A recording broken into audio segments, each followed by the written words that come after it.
Society general bank डकैती।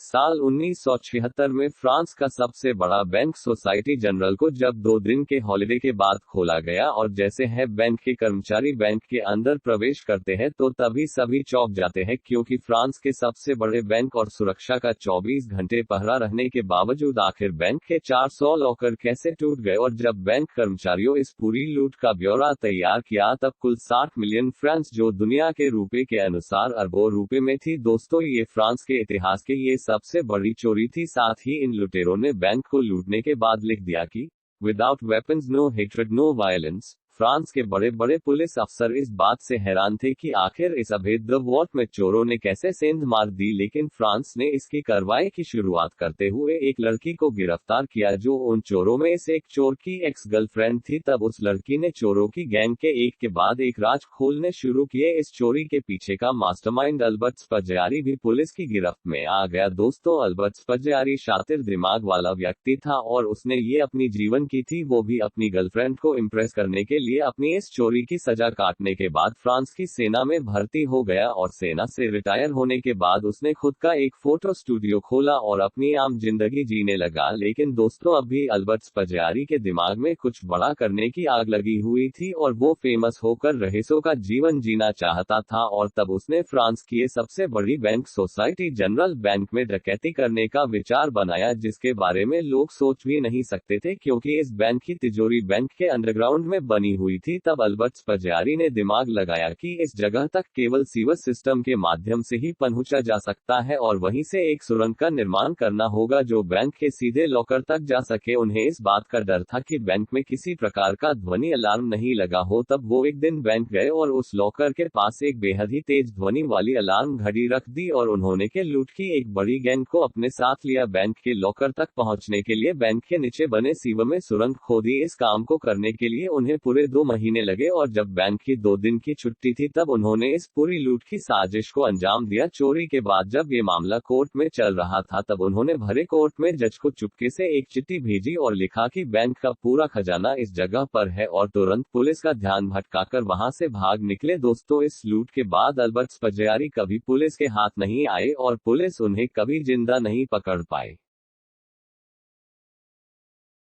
Frank William अबगनले। 27 अप्रैल 1948 को एक ऐसा दिन था जब एक ऐसी शख्सियत का जन्म हुआ जिसने दुनिया के सबसे शक्तिशाली देश अमेरिका जिसके फ्रॉड प्रोटेक्शन को कमजोर साबित कर दिया। दोस्तों, हम बात कर रहे हैं फ्रैंक विलियम एबिगनेल की और इनके जीवन से ही प्रेरित होकर हॉलीवुड में film catch me if you can का निर्माण किया गया। दोस्तों, जब फ्रैंक विलियम महज 15 साल के थे तब उन्होंने जीवन की पहली ठगी की थी और उनकी इस ठगी के शिकार हुए उनके पिता। फ्रैंक विलियम के पिता ने उन्हें अपना क्रेडिट कार्ड दिया ताकि फ्रैंक अपनी जॉब में काम में ले सके। फ्रैंक ने इस क्रेडिट कार्ड से पहले ऑटो पार्ट्स खरीदे और वो क्रेडिट कार्ड के रिकॉर्ड में दर्ज हो गए और इसके बाद उन्होंने ये पार्ट्स वापस कर कैश पैसे ले लिए। जब माह के अंत में क्रेडिट कार्ड का बिल आया तो उनके पिता को $3,400 का भुगतान करना पड़ा। दोस्तों, फ्रैंक के अंदर एक ऐसा गुण था जिसकी वजह से वो अपनी बात किसी से भी आसानी से मनवा लेते थे। दोस्तों, जब फ्रैंक 21 साल के थे तब उन्होंने खुद की करीब 8 फर्जी ईद बना ली थी और भी अलग अलग नाम और एड्रेस से, और इन्हीं ईद से उनके कई बैंकों में बैंक अकाउंट थे जिनमें एक भी रुपया नहीं होता था और जब उनके पास पैसे नहीं होते थे तब वो इन्हीं बैंकों के चेक लोगों को दे देते थे। साथ ही दोस्तों, फ्रैंक ने अपने कई रूपों में ठगी की, कभी डॉक्टर बनकर तो कभी इंजीनियर बनकर। दोस्तों, जब एक बार फ्रैंक के मन में फ्री में दुनिया घूमने का विचार आया तब उन्होंने एक फर्जी पायलट का कार्ड भी बना लिया था, लेकिन अंत में उन्हें अपने फर्जी दस्तावेजों के कारण 12 साल की लंबी जेल हो गई। लेकिन दोस्तों, पता नहीं जेल में कौन सा दिमाग दौड़ाया कि उन्हें 12 साल की बजाय जेल से 5 साल में ही रिहा कर दिया गया। दोस्तों, आज फ्रैंक इन सब कुछ छोड़ ईमानदारी का जीवन जी रहे हैं और एक संस्था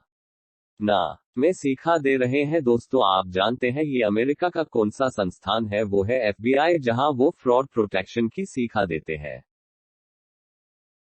बी कूपर। 4 नवंबर 1971 जब एक शख्स अमेरिका के पोर्टलैंड यान से वाशिंगटन जाने के लिए प्लेन में 2 टिकटों के साथ प्रवेश करता है। उस शख्स ने अपना नाम बताया था डेम कपूर। जब प्लेन हवा में उड़ चुका था तब कपूर ने एक एयर होस्टेस की ओर इशारा किया। तब कपूर ने एयर होस्टेस को अपना सूट धीरे से खोलकर दिखाया और कहा कि मेरे पास बम है, और उन्होंने ने कहा कि वो उनके पास वाली सीट पर बैठ जाएं। और इसके बाद जो कपूर ने किया वो अमेरिका के इतिहास में अब तक हल नहीं होने वाला प्लेन हाईजैकिंग प्लान था। वही सीट सीट पर बैठे बैठे कूपर ने अपने शातिर दिमाग से अपने पूरे मैसेज पायलट और CATL के एयर कंट्रोलर ट्रैफिक तक पहुंचा दिए। साथ में उन्होंने $2 लाख की फिरौती की भी मांग रख दी। दोस्तों, ये प्लानिंग इसलिए शातिर थी कि कूपर ने अपनी सीट से बिना हिले डुले पूरे प्लेन को हाईजैक कर लिया था। जब अमेरिका के CATL ने उन्हें प्लेन रुकवा कर $2 लाख और 2 पैरासूट मुहैया नहीं करवा दिए, और जब तक प्लेन को पायलट नीचे उतारते कूपर बीच में ही उन पैसों के साथ पैरासूट के साथ कूद गए। दोस्तों, इस प्लेन हाईजैकिंग के बाद आज तक कूपर का पता अमेरिका नहीं लगा पाए है।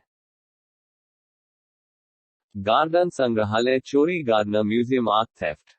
दोस्तों, ये बात है 18 मार्च 1990 की। इसाबेल गार्डन म्यूजियम, वहां पर 2 पुलिसकर्मी पहुंचे और उन्होंने वहां के गार्ड पर चोरी का इल्जाम लगाया और दोनों ने मिलकर उस गार्ड को हिरासत में ले लिया। तब ये पूरा माजरा गार्ड का दूसरा साथी गार्ड खड़ा खड़ा देख रहा था। तब पुलिस ने उसे भी पकड़ लिया। अब दोनों गार्ड पुलिस की हथकड़ियों में बंधे हुए थे और घंटों तक उस स्थिति में खड़े रहे जब तक उन्हें पता नहीं चला कि म्यूजियम में डकैती पड़ गई है। दोस्तों, डकैती और किसी ने नहीं, उन्हें कैद करने वाले पुलिस वालों ने ही डाली। $1 बिलियन की कीमत वाली पेंटिंग चोरों ने पुलिस के वेश में आकर चोरी कर ली थी, जिनका आज तो कोई पता नहीं लग पाया कि आखिर वो चोर कौन थे।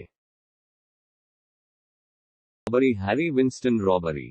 4 दिसंबर 2008 पेरिस का दुनिया भर में फेमस ज्वेलरी स्टोर, जहां से दुनिया के नामी लोग यहां अपने लिए ज्वेलरी खरीदना पसंद करते हैं। एक शाम इस ज्वेलरी स्टोर पर 3 हसीन लड़कियां और एक बिजनेसमैन जैसा दिखने वाला व्यक्ति आता है। ये वो समय था जब स्टोर क्लोज होने वाला था। जैसा कि आप सभी जानते हैं कि शॉप के मालिक यही चाहते हैं कि उनके यहां से कस्टमर खुश होकर निकले, और तब उन्हें देखकर स्टोर का मैनेजर उन्हें ज्वेलरी खरीदने के लिए मौका देता है। तभी उन 3 लड़कियों में से एक लड़की अपने बैग से गन बाहर निकाल लेती है और दूसरी लड़की हाथ में ग्रेनेड बम ले लेती है। तब स्टोर के कर्मचारियों और मालिक को पता लग जाता है कि उनका स्टोर डकैती का शिकार होने वाला है। हैरी विंस्टन के उस स्टोर पर उस दिन किसी आम चोरों ने डकैती नहीं डाली थी, बल्कि वो पिंक पैंथर गैंग से थे, जिसने पूरी दुनिया में करीब $12 करोड़ की डकैती कर चुका था। और उन्होंने हैरी विंस्टन स्टोर से रूबी और हीरो का वो कलेक्शन लूटा था, जिसकी स्टोर के अनुसार कुल कीमत $108 मिलियन थी। इस चोरी के बाद इस गैंग का आज तक कोई पता नहीं चला है कि ये कहां गायब हो गई है।